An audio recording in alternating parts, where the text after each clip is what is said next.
We'll consider one more logical argument and see whether this one is true, and if it is true, how do we show using logical equivalences and implications. And this is related to your academic calendar.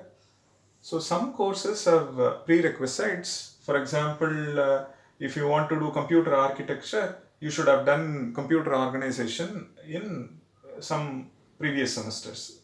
And so for some of the courses, you have a prerequisite. For example, you want to do high performance computing, you should have done computer organization or computer architecture in any one of your earlier semesters.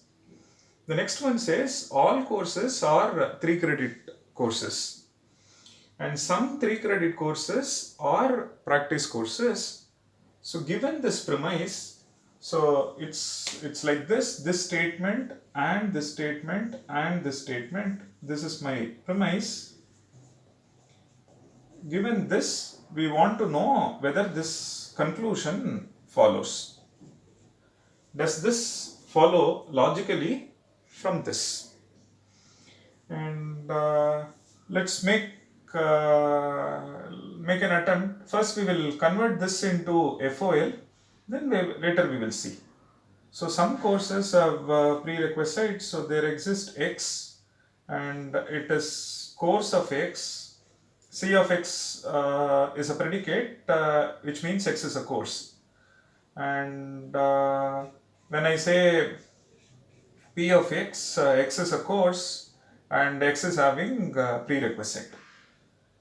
And for all X, if X is a course, implies that it is 3 credit course.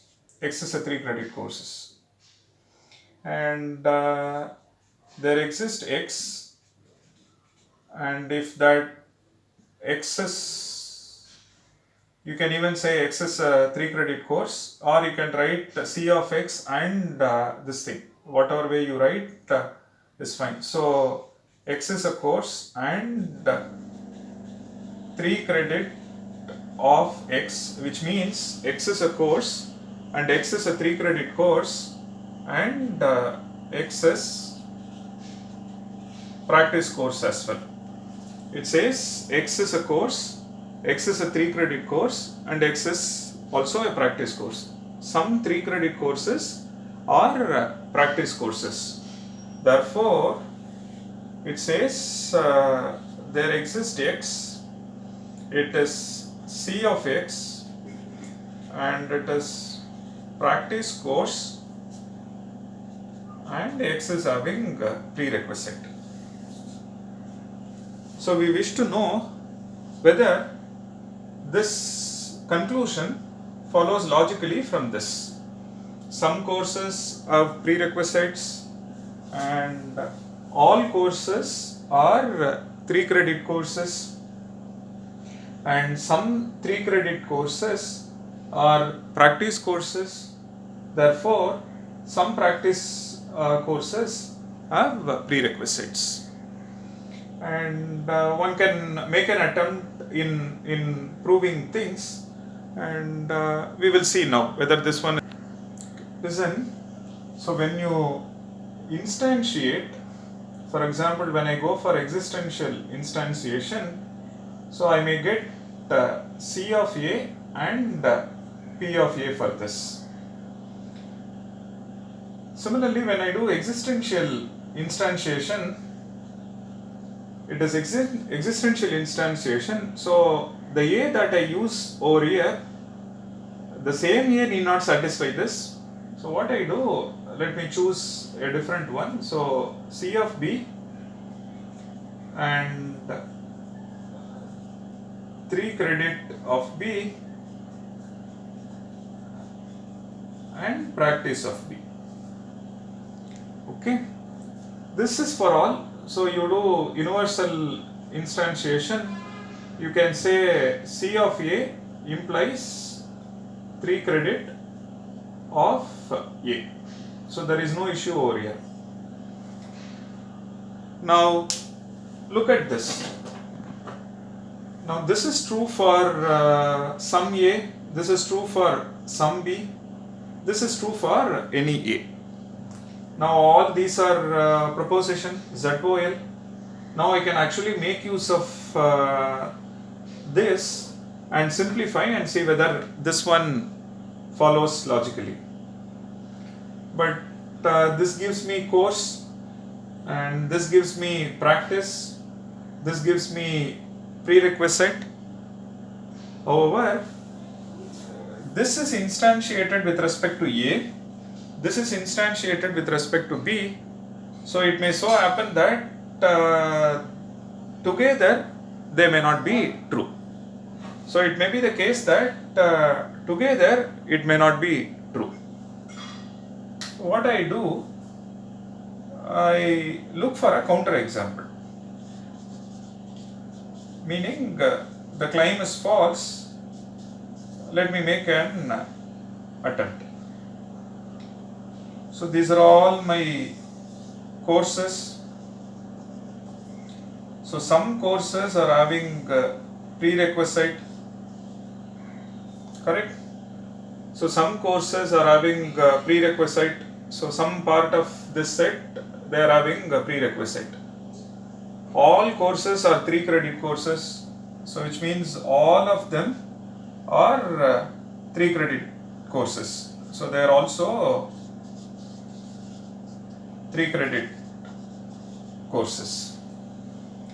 Some 3 credit courses are practice courses. Maybe this part is practice. Now it says some practice courses are having prerequisites. And see, remember, I can also draw like this. I can have courses, I can have practice courses, I can have courses having prerequisite. This is practice courses. Now this one, some practice courses have prerequisites because there is some intersection.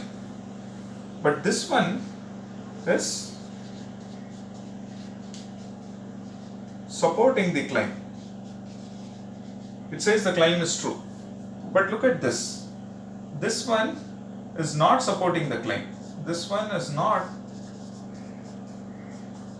supporting the claim, which means the claim is false.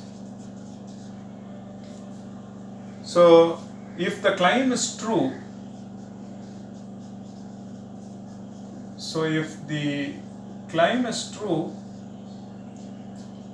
it must be true for all Venn diagrams. So, but we don't know how many Venn diagrams are there, and it may not be easy to list and all Venn diagrams as well. So what we do when we want to prove things, we follow converting them into ZOL and use well-known implications and equivalences to do this. But when we kind of know, or intuitively when we know the claim is false, we look for counter examples. Even if at least one Venn diagram says false, the claim is false. So if at least one Venn diagram is false, implies claim is false. So here is one Venn diagram which is satisfying the premise but not satisfying the conclusion. So Venn diagram must satisfy the premise. It's very important. It is satisfying the premise but failed to satisfy the conclusion, which means here is one pictorial representation representing this claim, but the conclusion is not following from the given premise, which means the given premise is given conclusion is false. This shows that none of the practice courses are having prerequisites. It says some practice courses have prerequisites, but it says it is outside. So none of the practice courses have prerequisites, which means the claim is false. So here is one way of establishing in case a given claim is false, through Venn diagram one can establish whether the given claim is false. Okay.